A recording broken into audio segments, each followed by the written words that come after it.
It occurs to me that right at right before the episode ended, I was looking up the picture that I always use for these, the movie poster picture that they've had since Series 7 started, or Series 6.5 started, I should say. It's Series 7 technically, but you know what I mean.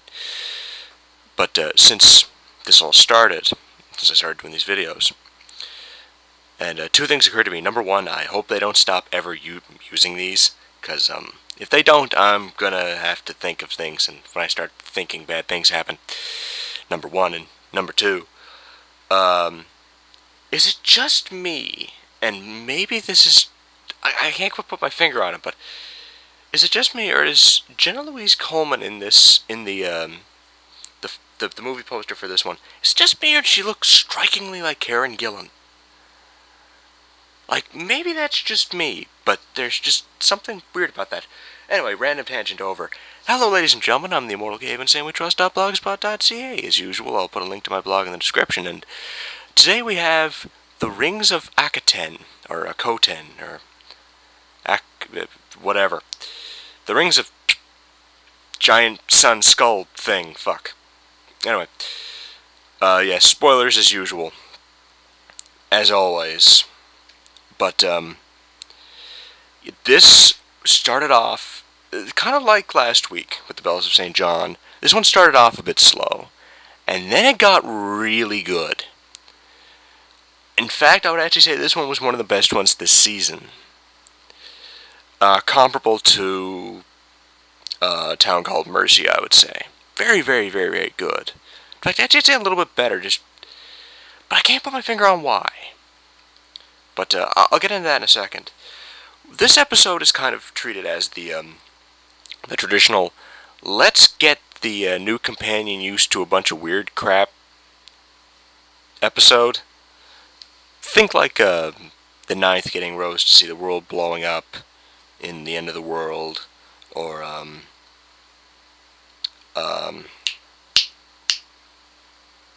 oh frig, my mind just went completely blank. Or like getting Martha to see new whatever New York in Gridlock, or I'm thinking like Donna seeing the Ood, or what was the other one?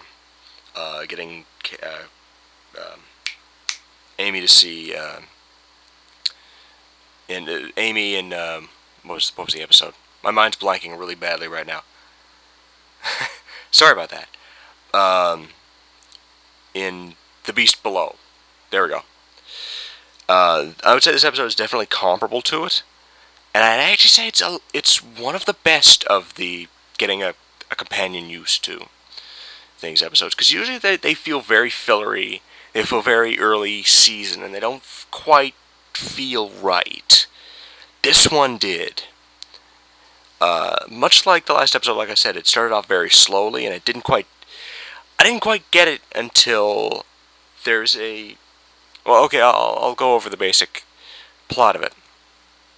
Again, spoilers, but again, at this point, if you're watching a friggin' vlog review of this, you should probably expect it by now. But anyway,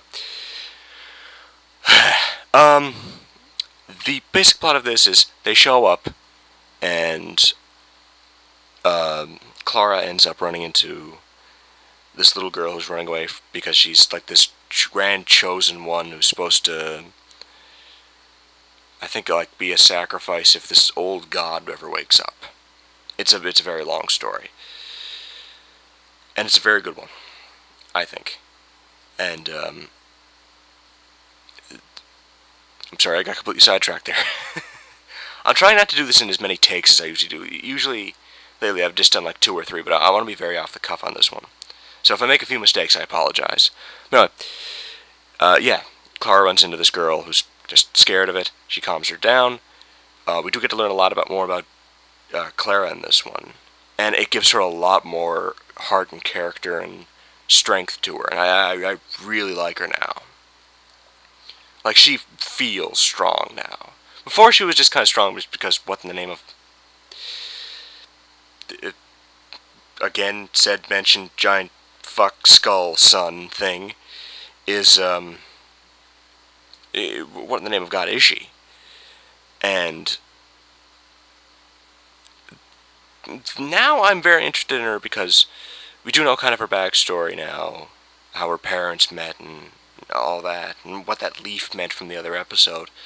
Like, there's a lot of there's a lot of strength to this, and I like it, and I like her a lot now. Like, I liked her before, but now I just, oh, she's fantastic. Um, Once again, the cooperation between the two is quite good, but again, I'm getting sidetracked. And Clara helps her get over it and helps her escape from these things called the vigils.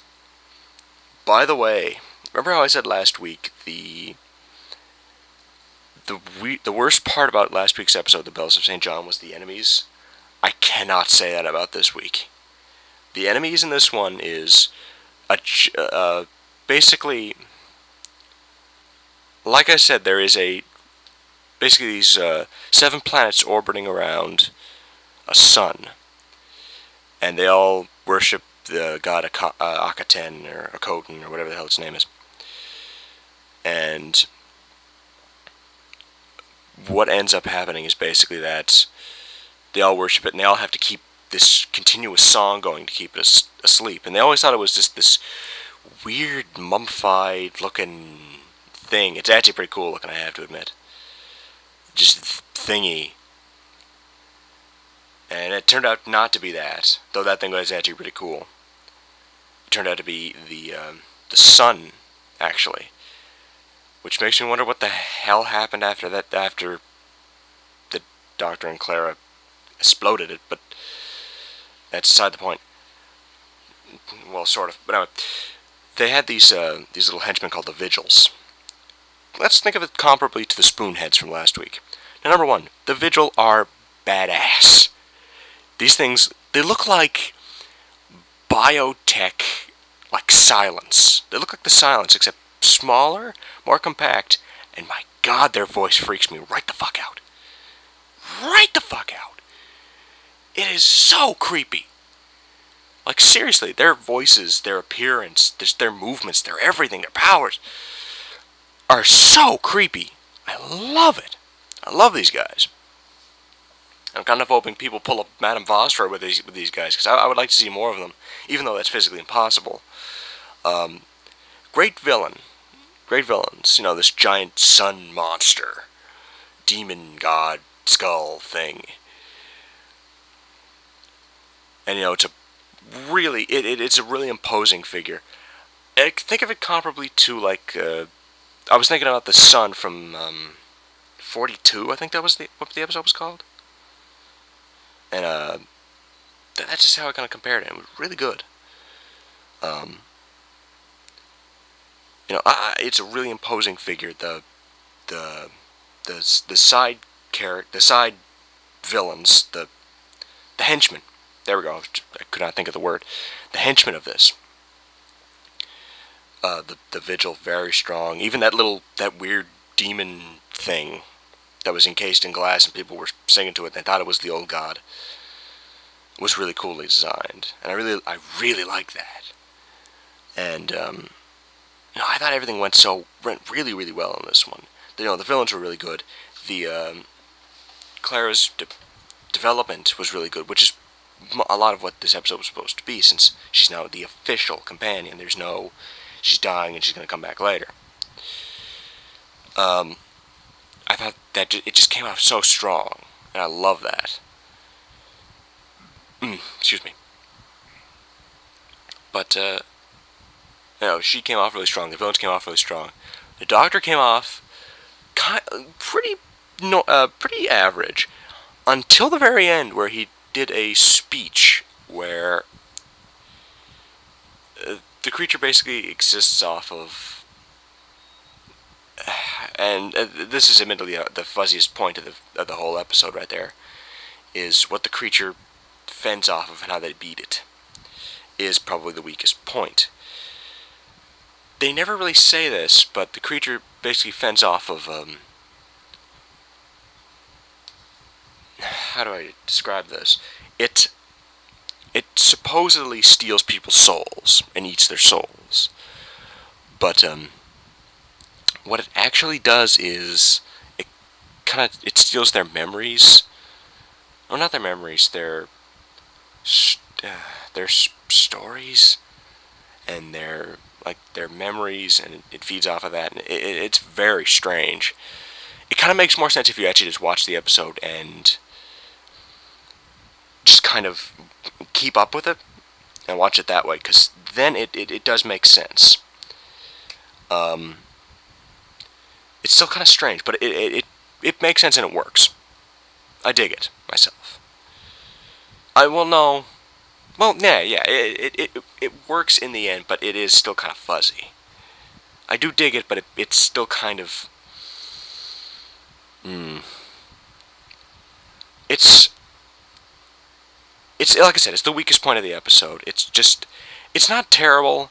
It's just that it seems like they were forcing a point, which was, to bring up the maple leaf again, and the like I said, like I was saying before I went off on a tangent there, the doctor has this moment where he basically just says, if you want stories, if you want whatever, take mine. I'm over 1,000 years old and I've done pretty much everything. And Matt Smith has a speech in that where it's the best speech he's ever done. Like, even more than like the Stonehenge speech. It's beautiful. It really is. Like, it's still below David Tennant in the Satan Pit.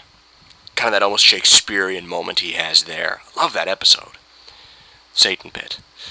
And this was very comparable. It's not as good, but it was comparable. I realize that might not make that much sense, but it's in the same class. It's just not ahead in said class. I think is the best way I can put it. It was a very good speech. And Clara has a really good moment too. And it is, like I said, just everything around it kind of just leaks a little sense to me. But it was still really good. I don't want to get into this, but it's the best thing I can say. It absorbs all of the Doctor's memories and stories and whatnot.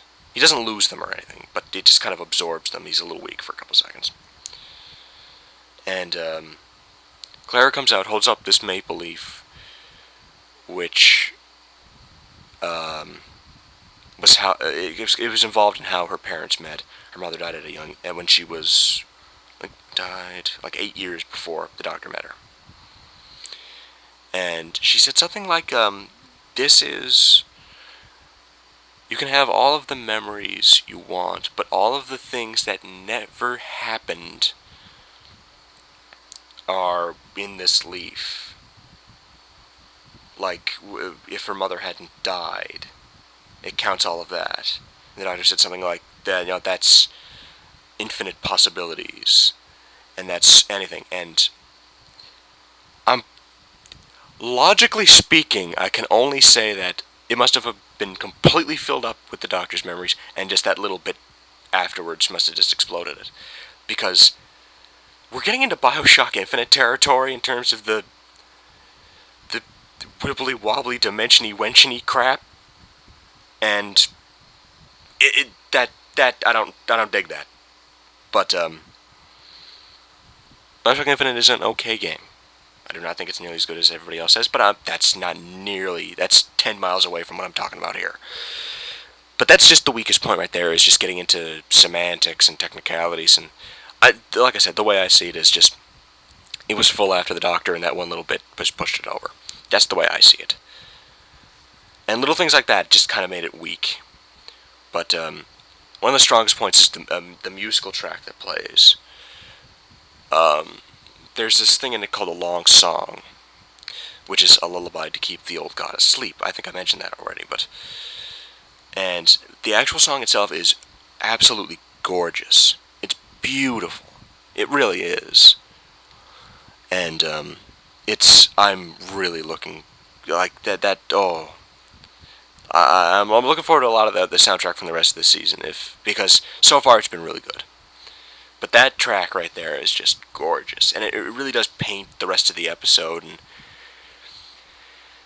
that's what makes this episode so good, I think, is that it latches onto that song, and it focuses on it, and everything just goes with it. Like, everything matches with that track so well that it works. I think that's why I like this episode so much. It's just that everything works everything works together really well. I think that's just the thing, is everything melds really well with this episode. There's not really a certain thing that I can say made it. It's not one thing that made it good, like I said with The Town Called Mercy, where it was the grayness with the villains. There's not one thing about this episode that makes it good. It's the combination of everything that makes it good. And I think that's really, and because if it's a one-shot and it's an introduction episode, which is normally very weak, I love it. And I think that makes it work really well. Maybe I'm missing something. Again, the end is relatively weak. Well, the technicalities with the end is relatively weak.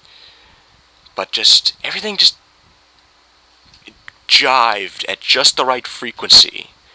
Like, the moons just aligned perfectly, I think is kind of what I'm saying here. And it is a really good episode. So, no, like I said, I dig this episode. The villains were fantastic. Everything was really good. But, next week is the first episode in this one where I was really looking forward to. And I didn't really mention much about the Rings of Akhaten last week because I really didn't know anything about it. This one I do, which is Cold War. Oh, I'm looking forward to this one. Because this is the episode, I believe. Now, it might be a different episode, but I think this is the episode where they're bringing back the Ice Warriors from... the only episode I can think of that they were in the classic series was, I think, like the first or second Doctor. These guys are coming from way back. And I think it's them now. We didn't actually see them in the episode. And they, we didn't actually see them in the preview, I should say. The next week on Doctor Who preview. But I'm pretty sure it is them. There were things in there, but I don't know what the hell they were. But I am looking very much forward to next week's episode. Especially after this one, just because... oh, this was such a good episode. I needed this, because I was a little worried at the beginning, just because I was starting off fairly slow, and last week wasn't a fantastic episode. But I think all in all, this worked so well. Like, just the first episode didn't jive that much. This one jived perfectly, and the next episode is going to be really, really good. So it looks like it's on track now. Just slow start seems to be the theme of this season so far. Go figure. Anyway, I've talked for long enough. Ladies and gentlemen, I'm the Immortal K, and I shall see you next week on Cold War. Thank you very much.